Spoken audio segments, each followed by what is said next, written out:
Welcome to the Fresh and Fired Up podcast. I'm your host, Dr. Emily Marshall, here to help you function at your best so you can flourish in your health, fitness, and life. And this is the first time that I've done a solo episode in a while, so bear with me.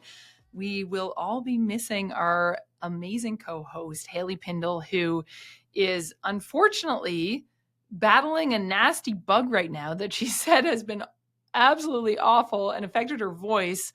So I completely agree, Haley. You need some more time for rest and recovery. So I hope that you feel better soon. And she will be back to join us again for next week's episode. And both episodes are going to be along the same thread. I'm really excited to introduce this topic to you guys, but before I introduce the topic, I gotta say the let's get fired up. So let's get fired up. And I'm pumped that you joined us. And make sure if you haven't subscribed to this podcast, you can subscribe on YouTube, Spotify, or Apple Podcasts. And for those of you who are watching on YouTube, as you know, I'm a hand talker. And as you see me moving my hands around, you're going to see this blue wrap on my finger. It's just Pro Wrap over top of a bunch of Band-Aids because I cut myself really good chopping up our food for supper yesterday. Yeah, not a smart move, and it bled a lot. So I still have the Pro Wrap on it.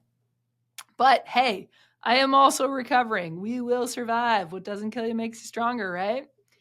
Today, though, I want to talk about a question that has come up for me a lot. People like to ask me this question, either what supplements should they take, or they'll ask me what supplements I take. So I thought, hey, let's do some episodes on supplements. Some of the top supplements in the space of women's optimal health and fitness are creatine, collagen, protein, vitamin A, D, and E. Vitamin C also comes up, and electrolytes.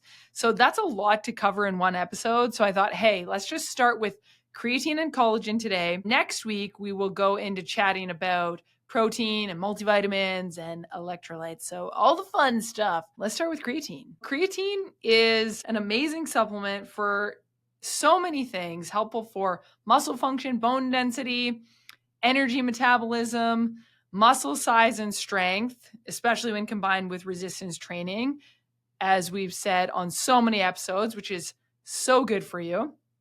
So if you're not doing it yet, here's your sign.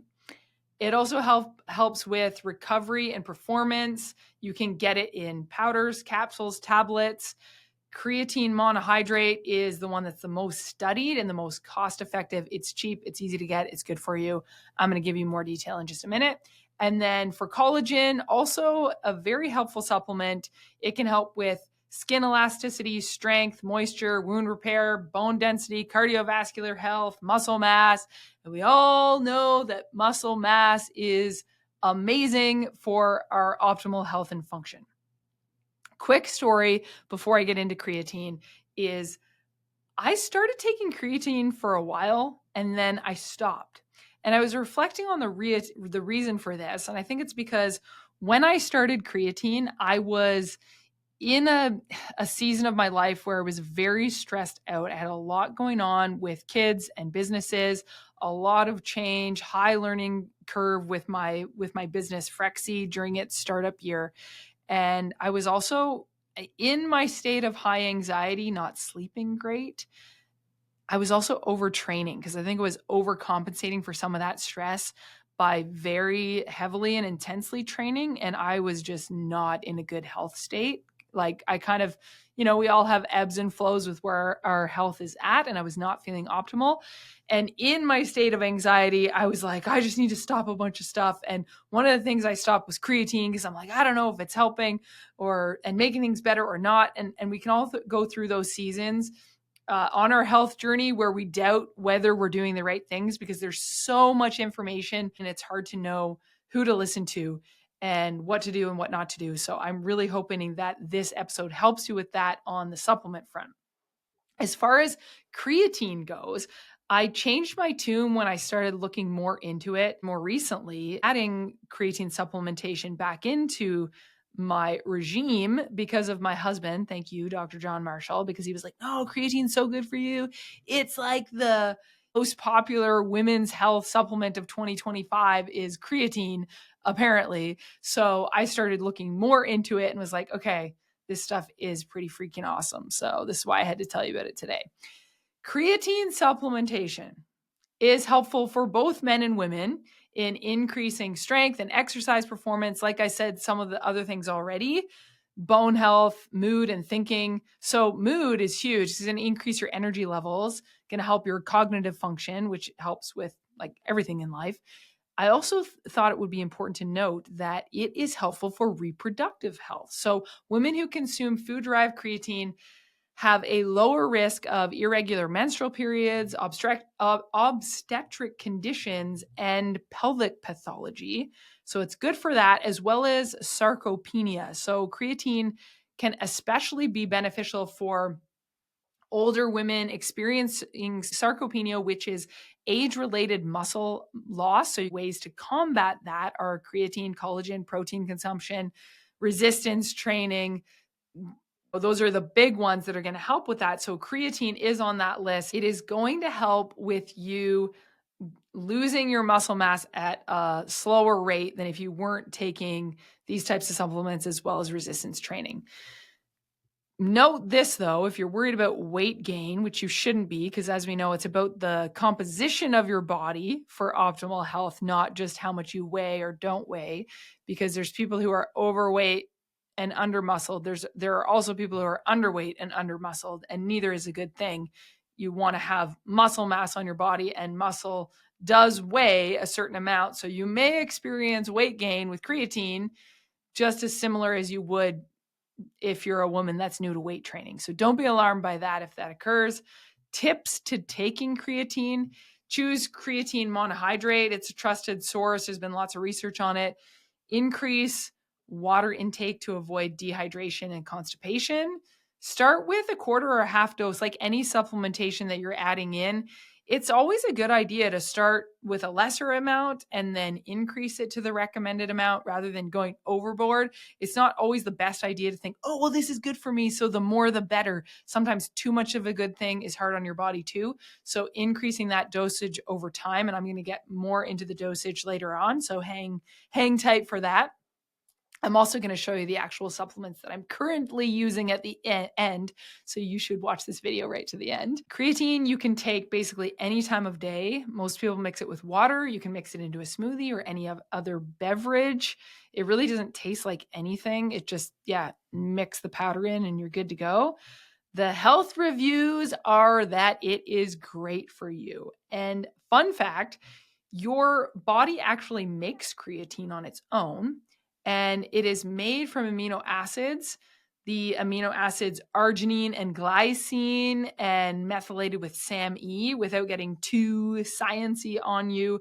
Basically, amino acids, they're the biochemicals that make up protein. So when protein gets broken down, it gets broken down into amino acids, and there are essential and non-essential amino acids. Animal proteins like beef, poultry, fish, eggs, dairy, they have all 9 essential amino acids for optimal health. You can get protein from plants, plant foods like nuts, seeds, beans, some grains. Just be aware that they do have incomplete protein profiles. So you are getting some of those essential acids, but you're not getting all of your essential amino acids in one place. So if you are, I think that's important to note, if you are vegan or vegetarian, if you want to get the best bioavailability, all 9 essential amino acids in one place, then getting it from animal proteins is more optimal for you. Okay, so back to creatine. We do make creatine in our bodies, but we don't make enough to be optimal. So we make about half the amount we need. The rest we need to get from dietary sources. So where do we get creatine? Well, it's found in meat, fish, and dairy products. Red meat is particularly rich in creatine. How do you know if you're getting enough from your diet without supplementation?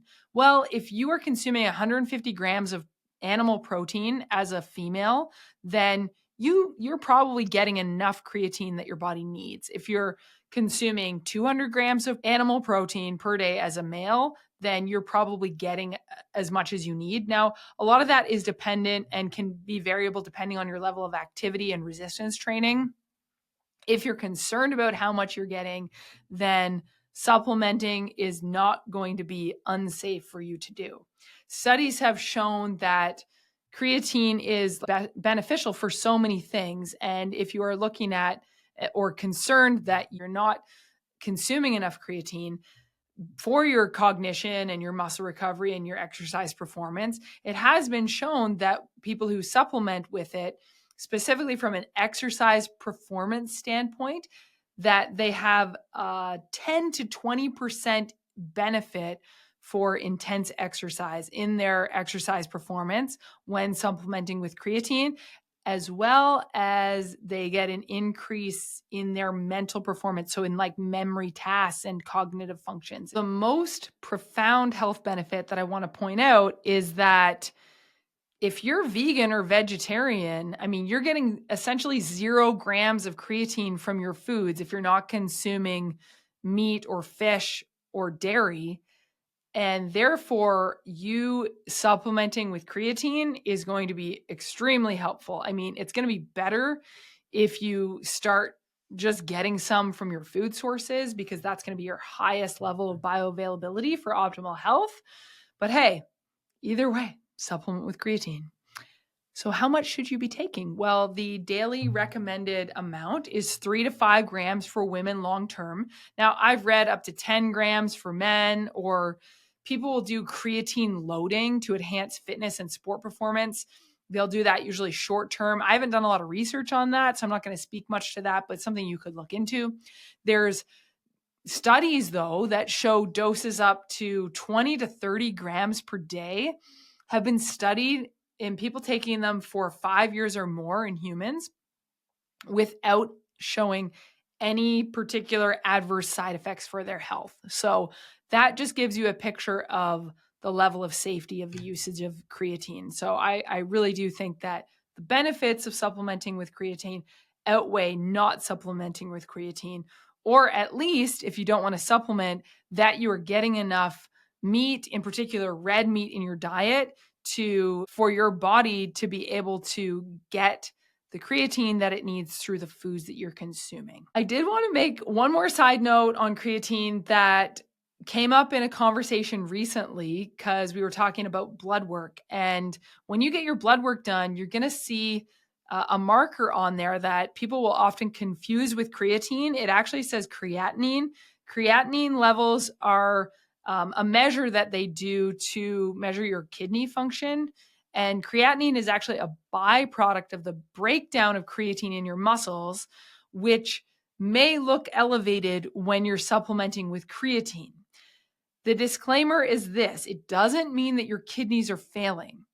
Though creatinine can be elevated in some people with kidney issues, it's a really good idea to ask for, if you're getting a metabolic panel done for blood work, a good secondary measure for your kidney function is cystatin C, and it's going to give an indication of your kidney function outside of the level of creatine that you're consuming. So that's just a side note for your blood work.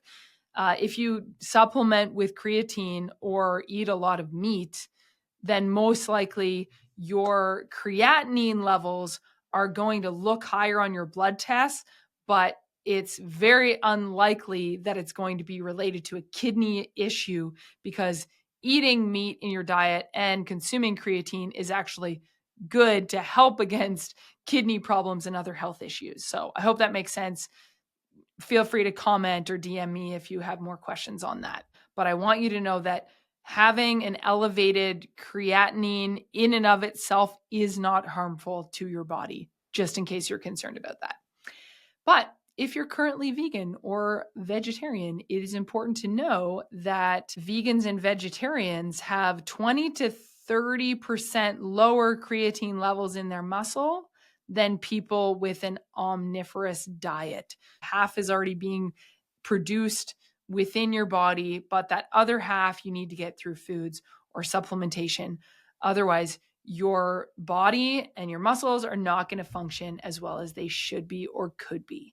I also learned recently, this is just another side note, because when I was looking into all this, it really kept coming up how extra important this supplement is for people who are doing a vegan or a vegetarian diet, I learned that the vast majority of people who are vegan return to eating to meat within 4 years. And the majority of them report that they return to eating meat due to increased health problems while not eating meat. So among other deficiencies, creatine is one of them that could be contributing to poor health. So yes, I'm going to say creatine is checking the box for being on the list as a good and helpful supplement for women's optimal health and fitness. Moving on to collagen. Collagen is super common. You probably see advertisements and reels popping up about how you need to make sure you have your collagen. So quick backstory on collagen. There are multiple types of collagen. Collagen supplements usually contain collagen types 1, 2, and 3. These types are found in supplements. They're usually sourced from animals like cows, pigs, and fish. Collagen type 1 is the most abundant type of collagen found in our bodies. It's found in skin, tendons, ligaments, and bones. And it's definitely recommended as a supplement for skin health. Type 2 is the main collagen in cartilage that is related to joint health and joint pain, that sort of thing. Type 3 is found in muscles and organs, including skin. It affects muscle recovery and skin health. Then there is also collagen types 4 and 5, which are in various tissues in our body. A lot of it always comes back to relating to skin and hair and all of that fun stuff. You can get it supplemented in different forms. So make sure you check which type of collagen you're buying before you buy it. Hydrolyzed collagen is also known as collagen peptides. This is a form that is broken down into smaller protein fragments, so it's more easily digestible. So if you've ever heard people say that, oh yeah, you can supplement with collagen, but your body's not digesting it anyways, it depends on the size of the collagen peptide. So when it's hydrolyzed collagen, it's purposely broken down into smaller chunks so that it's more bioavailable to your body. Another question that has come up is, do you need to supplement with collagen if you eat lots of red meat? Because you're getting lots of collagen in red meats. No, you don't necessarily need to supplement with collagen if you eat lots of red meat.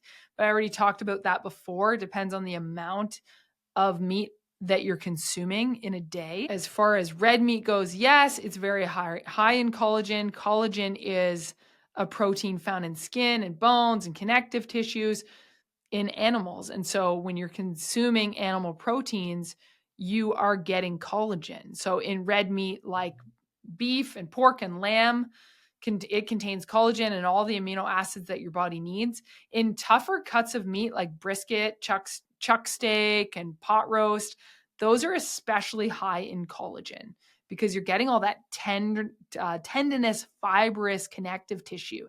That's where you're getting the collagen from. And don't underestimate the power of ground beef. Ground beef is an excellent source of collagen because all of that tendinous, fibrous connective tissue that we sometimes, when we're just eating a nice steak, we'll cut it off. We'll cut off the fat chunks and we'll cut off the grisly textured things that are difficult to chew. But when you're cutting that off, you're not getting the collagen that's in there, all that good stuff in ground beef. All of that is ground right into the beef. So you actually end up getting quite a bit of it in ground beef. Plus, ground beef is cost effective as well. So don't skip ground beef in your diet. Great source of collagen. Another way to get it other than just supplementing with collagen. You can get collagen from bone broth if you do your own bone broth, from chicken, fish, and tongue twister, shellfish. I'm trying to say fish and shellfish. Yes, you can get collagen from basically any animal protein source that provides amino acids needed to build collagen in your body. Let's talk a little bit about collagen loss. So as people age, they do lose collagen, which can lead to more wrinkles, weaker bones and joints. I know we don't like to hear this, but there are things that occur during the aging process. This can be increased with anything that increases oxidative stress on your body. So of course, none of us can just not age, but we can choose to do certain lifestyle-based things that are going to help decrease the oxidative stress on our body, which is going to help us to function more optimally in our health and fitness. For example, smoking, alcohol consumption, exposure to environmental factors such as air pollution, radiation, pesticides, toxic chemicals, those all lead to the increase in number of free radicals in our body, which can lead to oxidative stress, and that can contribute to a number of health conditions. Smoking, for example, tobacco products of any kind, poor diets. So if you just have a lot of excess in sugar and processed foods in your diet, if you are obese, being obese increases the oxidative stress on your body. High levels of stress do the same thing, like how you react to stress. Certain medications, some drugs can also increase the free radicals in your body. What do free radicals in your body do? Well, free radicals can damage biological molecules in the nucleic acids, lipids, and proteins. This can lead to a whole host of health conditions, including diabetes, Alzheimer's, Parkinson's disease, cardiovascular diseases, respiratory diseases, cancers of all sorts. So the whole thing is to combat that. When we are doing things for our body that decrease the oxidative stress, like making sure we have all of our essential amino acids, all of our micronutrients, that we have the building blocks for collagen and creatine, like we already went over, that is actually going to help our bodies adapt to oxidative stress better. That's the good news, that we can actually play a role in it with the foods that we eat and the supplements we take. So let's talk about, because you're probably asking the question in your mind, well, what is the daily dosage of collagen that I should be consuming? The daily recommended dose is kind of a wide range. If you look it up, it's cited as 2.5 to 15 grams of hydrolyzed collagen is generally considered safe and effective for most people. Okay, well, where does that leave us? Well, of course, we want to be getting dietary collagen naturally. So eating the recommended amount of animal protein, that's going to help me with getting the amount of collagen that I need in my diet already. If I am doing excessive weight training and highly active and putting a lot of stress and strain on my body, then when I'm supplementing, I could supplement from 10 to 15 grams of collagen. I currently take about 10 grams of collagen supplemented per day, which is 2 scoops of the collagen that I'm taking right now, which I'm going to show you at the end. But yeah, you can take 15 grams of collagen. Now, that then leads us to the question is taking more collagen better? Well, there's currently limited evidence to suggest that significantly increasing your collagen supplement intake beyond what you're already getting in your diet, if you are consuming it through animal proteins, beyond 15 grams, there hasn't really been a lot of research to say that there's more health benefits by consuming more than that. What can happen is you just end up taking unnecessary. Your body can only consume so much at once, so you end up peeing it out, which potentially increases how expensive it is for you because you're just consuming more, not absorbing it all. The moral of the story is you got to focus on bioavailable dietary sources, protein-rich foods that naturally support collagen production and not relying solely on supplementation, but just adding it in to make sure that you're getting the amount of collagen you need in addition to the foods that you're eating. Another question that I've heard asked is, will my body digest liquid collagen products better than powdered collagen? Well, whether liquid collagen is digested better than powdered collagen really depends on the quality of the collagen peptides, not the form. It's the size of the collagen peptides that determine how easily you absorb them. Like I already talked about with the hydrolyzed collagen, powdered collagen, it's broken down into smaller molecules purposely so that it's more bioavailable. As far as liquid collagen goes, I mean, people might just tend to be able to take it more easily if they'd just rather have it ready to go already in a liquid form. You can drink the liquid collagen. You could argue that the liquid collagen is automatically more hydrating because of the moisture content, and you want that moisture content for your hair, your skin, and your nails. At least that's how they market it. But really, it's all just in the biochemistry of the collagen peptide anyways, as long as your body's absorbing it. Because here's the thing, people don't tend to just take a scoop of powdered collagen and stick it in their mouths. You mix it into water or a smoothie or another drink. So you're kind of making it into a liquid anyways, whether it's the type of product that's already a liquid or a powder that you just mix into a liquid. I don't think it really matters. The thing that I'm leery with some of the liquid collagens is what other ingredients are in there. If they're adding a bunch of other non-medical ingredients or fillers or just things that aren't necessary for you or are not helpful for you to be having daily, then you really want to look at the ingredients. I tend to trust the supplements that they just have one ingredient or they have a blend of a few ingredients that are all more in their raw form. I told you that I would show you my supplements. I use the powdered collagen. This is the one that I used, again, non-sponsored. But the reason that I choose this type is because this is the kind that my husband orders and I just use it too. That's actually true. But in addition to that, I wanted to point out that the ingredient here, it says medical ingredients. You can't read that if you're on YouTube. It's too tiny, but I'm going to read it to you. The medical ingredient is hydrolyzed collagen, and you get 10 grams per two scoops. And then I love it when supplements say this, non-medical ingredients, none. There is no other ingredients. That's what you want to look for. Same thing with this. The naked creatine is the one that I use.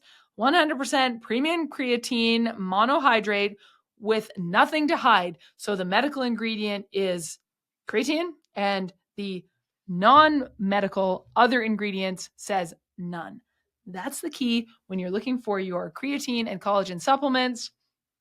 Let me know what you thought of this episode in the comments. Make sure that you rate it, review it, click the subscribe button, and super important, share this episode with a friend who wants to know more about creatine and collagen. Then join us again next week.